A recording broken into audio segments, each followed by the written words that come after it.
Guys, na-approve ako sa bagong loan app na na-release lang this May 2025 at hindi ko akalain na legit pala siya. Wow. Which is itong si Fido PH. So, I don't know kung ganun yung basa niya, Fido or Pido. Pido, basta ganun. Hindi ko po lubos akalain na legit pala siya. Kasi few days ago, napansin ko na siya using my iPhone. Hindi ko siya pinapansin, guys. And ito na naman, nag-scroll down ako sa akin Sokmed. Nakita ko siya sa story ko sa IG. Sabi ko, ito yung nakita ko sa iOS. So, ang ginawa ko, sinubukan ko siya at hindi ko nga lubos akalain. Ma-approve ako at pumasok siya agad sa aking disbursement account. At guys, buo po siyang matatanggap at hindi siya 7 days to pay. Wow. Very reasonable po yung kanyang interest rate. Longer term payment po agad yung ino-offer niya at akala ko talaga hindi siya legit. Which is ako mismo, guys, tinry ko nga siya at napatunayan ko na worth to try siya. Lalong-lalo na ako naghahanap ka ng mauutangan online na alam mong medyo alanganin ka sa ibang mga loan app na napakataas ng interest rate. Well, this one, I can consider this. Alam ko magugustuhan nyo rin siya. Once po na makita nyo yung nagiging application process ko, yung aking loan offer dito, yung aking loan interest dito. Very promising tong loan app na ito, guys. Ito nga, SEC registered din siya since kahit bagong-bago pa lang siya. Naka-register na po agad siya sa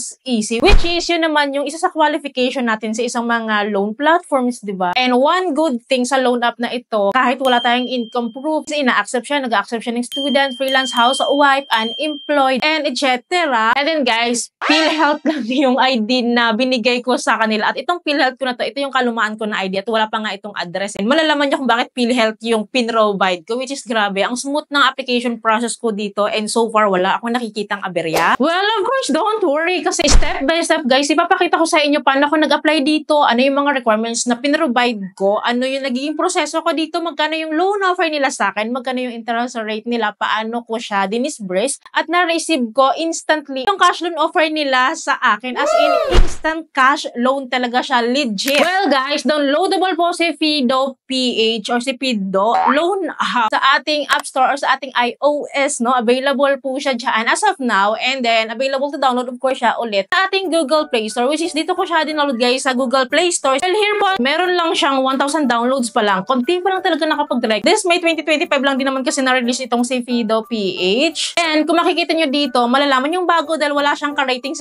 kahit isa. As of the moment, ha, ito, wala pa po siyang reviews and rating. And according sa ads siya dito sa Google Play Store, nag-offer po siya ng up to 50,000 pesos. Pero hindi tayo pwedeng mag-rely dito kasi nagbabago po yan. Lalo kapag first time pa lang tayong borrower dito. So, nagbabago yan kapag dinownload natin yung app at doon na natin malalaman kung magkano talaga yung maximum credit limit nila. At hindi pa talaga yun din ang final. So, dinownload ko yung app and then agad-agad po bubungad sa atin. We need to permit their privacy agreement about delegation and camera permission. So, wala siyang ibang nire-require dito na mga kung ano-anong mga permission, no, dalawa lang. So, medyo limited siya dito. So, which is good thing yun. Then here, guys, as a first timer po na mag-apply dito, binigyan niya ako ng maximum loan offer of 30,000 pesos. Of course, again, hindi ito yung final loan amount ko. Kailangan ko pang mag-apply, no, para malaman ko kung magkano yung talagang offer nila sa akin. So, click lang natin tong apply. And then here po, I need to provide my mobile phone number. Then, kapag na-provide ko siya, no, click lang natin tong privacy agreement niya, no, para makapag-proceed tayo sa next step. Well, here po, nagre-require siya ng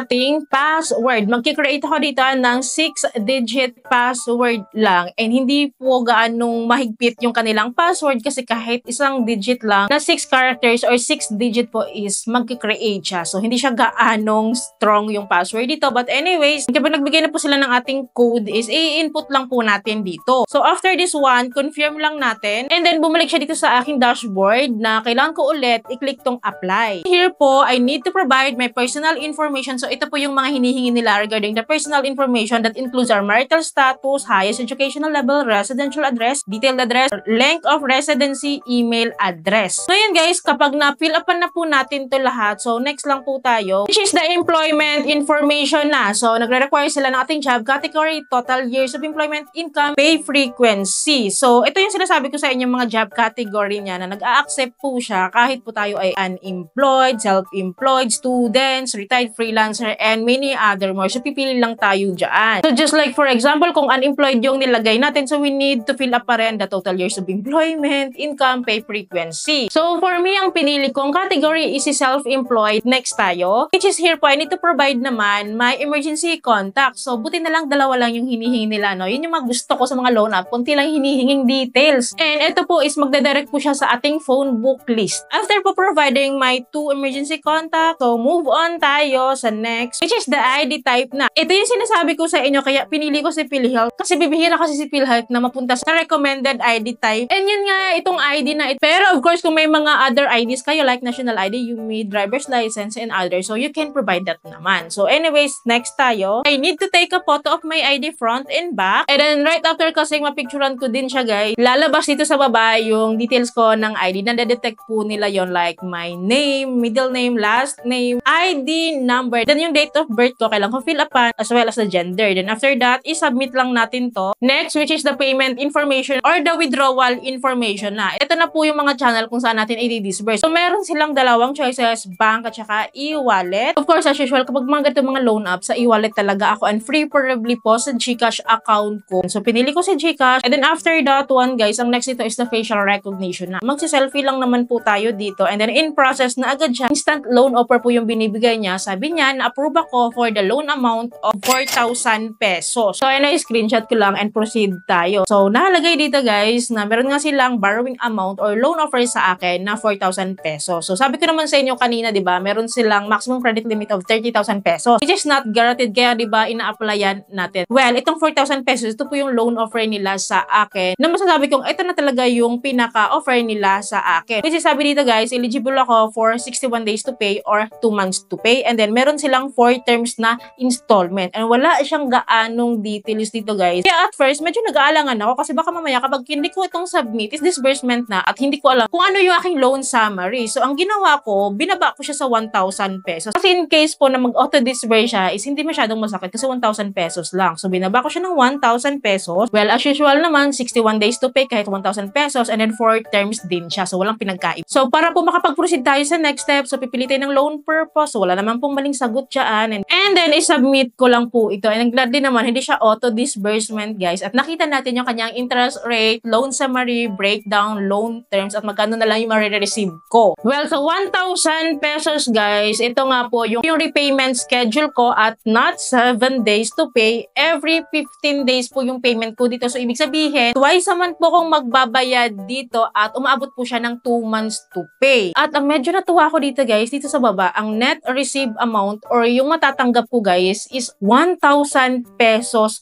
din. Pero alam nyo, nung una ko tong nakita is medyo nag-alangan pa din ako kasi parang deceiving siya eh. Kasi ang dami ko na nga loan app na nare-review na mga ganito din, na ang gaganda ng offer and then dun mo na malalaman kapag dinisburse mo na kung ano ba talagang ganap niya. Kung totoo ba talaga siya. Kaya hindi nga pwedeng hindi ko subukan to since malit lang naman yung loan offer ko dito at sabi niya nga buong matatanggap so kailangan ko siyang subukan. Well, bago ko po siya subukan guys, binisita ko yung kanyang loan agreement. Which is nakalagay dito guys na meron siyang service fee pala na hinihingi sa akin na 244. Pero ako siyang matatanggap guys, 1,000 pesos. Then may daily interest rate siya na 0.1% lang. Then yung loan days ko is 61 days and then may interest amount daw ako na 61 pesos. Well, dito po sa installment term ko, no, nakalagay naman dito yung mga due date ko and legit talaga ko ano yung pinakita nila sa akin. Yun din yung due date ko, then yun din yung due amount ko. And kung i-add lahat yan, lumalabas nga po, naaabot po siya ng 1,305. Kaya siya naging 305 guys. This is because of the service fee na 244 plus 61 pesos na interest amount nila for 61 days to pay. At sa computation ko po, lumalabas po na 30.5%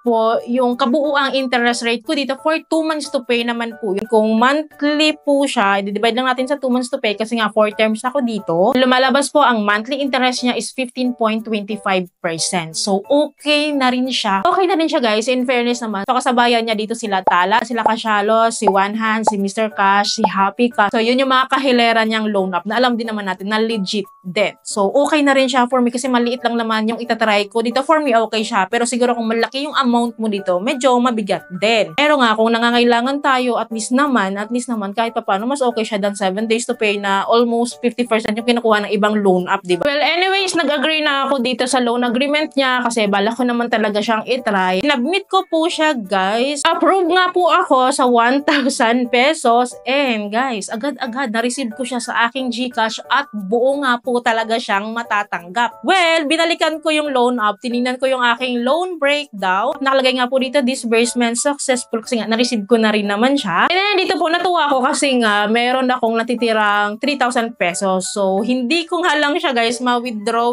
kasi naka-freeze na siya. So, one time lang pala natin siyang pwedeng i-withdraw once na may loan offer tayo dito. So, mawi-withdraw ko lang daw ulit itong aking remaining balance kapag nasettle ko daw yung aking existing loan dito. So, anyway, sinilip ko yung aking repayment plan dito and it is what it is, guys. Kung ano yung nakita nating amount kanina, ganun po talaga yung babayaran ko. Nakita nyo ba? 326 every payment ko dito and every 15 days to pay. So, legit na 2 months to pay. Well, guys, another legit loan app na naman po. Lalong-lalo na po in times of need or naghahanap tayo na mautangan online. So, pwede talaga natin tong i-consider, guys, knowing na talaga namang reasonable and very promising tong loan app na ito. So, for me, as of now, is okay siya and good siya sa akin since ako mismo na-experience ko siya. Well, I don't know pa in the long run ha. So, kung paano siya manigit, what will happen kapag na-fully paid ko na yung aking loan dito, makakautang ba ako ulit? Well, anyway, sa mga nakapag-try na or sa mga gustong mag-try pa dito, don't forget to comment down below po. I-share nyo po yung experience nyo dito, guys. Gusto ko rin malaman kung ano yung experience nyo dito in case na gusto nyo siyang i-try kasi worth to try din naman talaga siya. So, don't worry, patuloy naman ako magkakaroon ng bagong update, lalo